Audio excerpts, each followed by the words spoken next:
이 시므온과 레위는 야곱이 레아에게서 낳은 아들들입니다. 레아의 아들들은 야곱의 장자 루벤과 그 다음 시므온과 레위와 유다와 이사갈과 스불론이요 그러거든요. 이 시므온 지파는 가나안 땅에 들어갈 때 이 실로에서 두 번째로 제비를 뽑게 됩니다. 그들이 얻은 곳이 유다 자손 중에서라라고 성경은 표현해 주고 있다는 것이죠. 왼쪽 아래쪽에 노랗게 표시되어 있는 지역이 유다가 차지하고 있는 지역 가운데 시므온 지파가 동그랗게 자리를 차지하고 있는 것입니다. 사실 야곱의 둘째 아들 정도 되면요, 큰 땅을 차지해야 되는데 자신의 친형제의 땅 안에 그들이 흩어져서 들어가 있는 것을 우리는 발견하게 됩니다. 왜 그렇게 되었을까요? 세겜 족속에 행했던 시므온과 레위의 행동 때문이었어요. 하나님의 백성으로서의 언약인 할례를 복수의 수단으로 삼았다라는 것과 거짓의 수단으로 삼았다라는 것은 정당화될 수 없다라는 것이죠. 야곱이 유언으로 남길 때 성경은 그들의 모습을 그대로 표현하고 있는데 분노대로, 혈기대로 이렇게 표현해주고 있다는 거예요.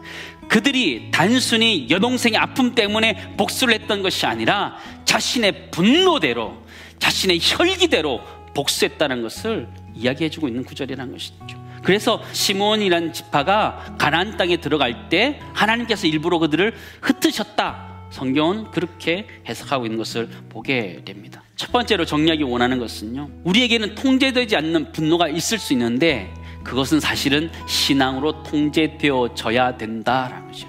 그렇게 되지 않을 경우에는 자신을 태워버릴 수 있다라는 것을 여러분 기억해 주시기 바랍니다.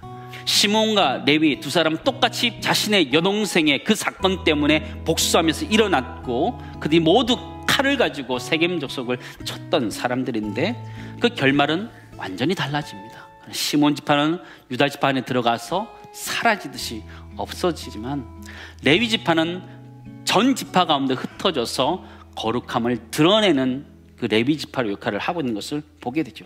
전혀 다른 결말을 가지게 돼요. 왜? 무슨 차이일까요? 출애굽기 32장에 보면 이스라엘 백성들이 광야로 나오게 되죠. 모세가 갑작스럽게 십계명을 받기 위해서 산에 올라가게 됩니다. 모세가 더디 내려오는 것 때문에 레위 지파였던 아론이 금송아지를 만들게 되지요.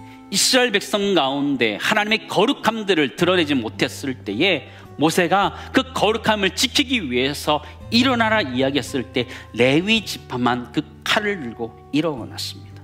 29절 말씀 보시기 바랍니다. 오늘 여호와께 헌신하게 되었느니라. 레위 지파 칼을 들어서 그들의 형제를 치고 그들의 가족을 쳤는데 성경은 여호와께 헌신하였다 표현합니다. 그리고 그들에게 복을 내릴 것이다.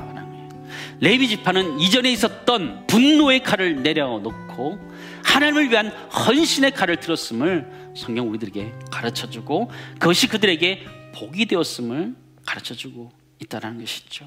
두 번째 이제 정리하기 원하는 것은요, 분노의 칼이라는 것은 사실 자기 자신을 위해서, 자신의 욕망을 위해서 휘둘러대는 것이 분노의 칼이라는 것이에요. 그러나 그 칼을 내려놓고 하나님을 위한 헌신의 칼을 들어라고 우리에게 가르쳐주고 있습니다. 사랑하는 성도 여러분, 시므온처럼 살기를 원하십니까? 아니면 레위처럼 살기를 원하십니까? 그들은 그들의 칼을 어떻게 썼느냐에 따라서 그들의 인생은 완전히 달라졌습니다. 우리에게 있는 분노의 칼이 도리어 하나님을 향한 열정의 칼로 바뀌어서 하나님 앞에 헌신할 수 있기를 주님은 축원합니다.